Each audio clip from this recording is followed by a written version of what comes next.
जो मनुष्य आपकी निंदा करता है आपके अवगुणों का नाश करता है।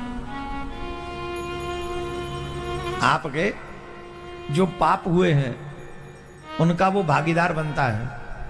आपके कर्मों का फल उसे भी भोगना पड़ता है जो आपकी निंदा करता है। कितना बड़ा फल है। जीवन भर कमा के रख जाओ, जिनको दे के जाओगे वो तुम्हारे बंटवारे करने नहीं आएंगे आपके कर्मों में, लेकिन जो आपकी निंदा करेगा वो आपके बुरे कर्मों का बंटवारा कर लेगा।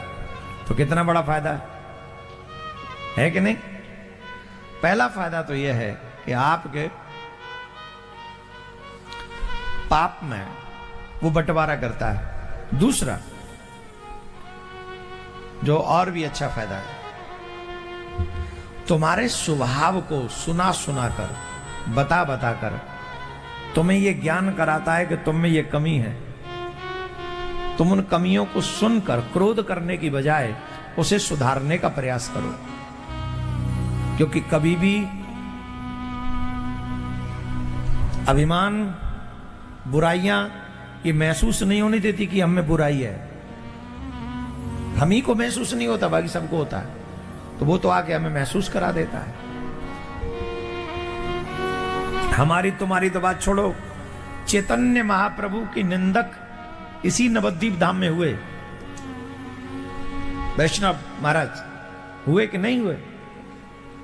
जम के निंदक हुए यहां पर।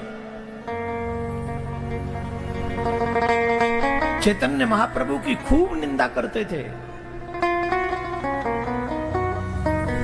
पर चैतन्य महाप्रभु क्या उनकी निंदा करते थे? कहीं भी मिल जाते थे उन्हें हृदय से लगा लेते थे। तुम बहुत अच्छे, तुम बहुत अच्छे।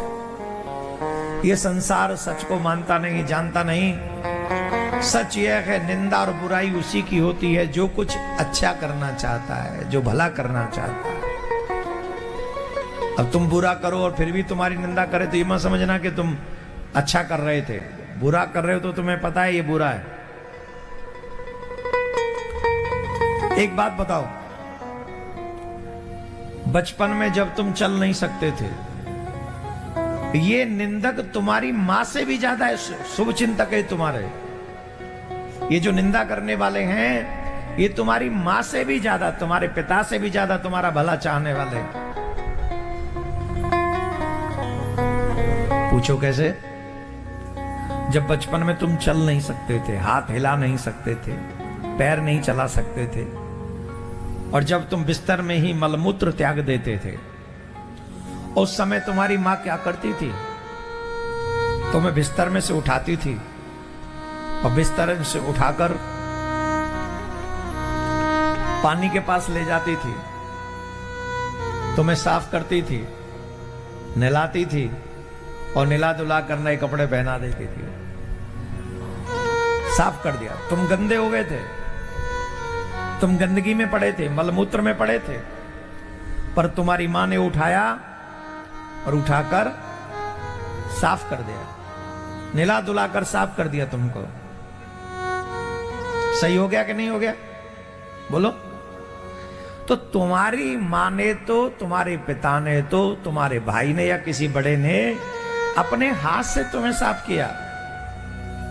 ये जो निंदक हैं ये तुम्हारे मल को अपनी जीभ से साफ करते हैं, अपनी जीभ से। तुम्हारे मलमूत्र को, तुम्हारी बुराई, देखो मलमूत्र तो आज नहीं तो कल साफ हो ही जाएगा, लेकिन जो बुरे कर्म हमने कर रखे हैं वो मलमूत्र और खतरनाक है, वो तो नरक ले जाने वाला है। वो साफ कहां होगा? उसे ये अपनी जीभ से साफ करते हैं। तो निंदा करने वालों पर गुस्सा मत होइए, निंदा करने वालों को गले लगाइए, अपने आंगन के पास कुटिया छुपाइए, जिससे तुम उनके ऋण का जो उन्होंने दे रखा है, तुम्हारे कामों को, कर्मों को बांट बांट कर कुछ ऋण चुका सको। कभी मिलो तो कुछ नहीं तो चाय पिला दिया करो, आप बहुत अच्छे हो, इतना कहकर। हमें मालूम है ये काम थोड़ा मैं से ऊपर उठकर करना पड़ेगा और मैं को छोड़ना आसान नहीं है,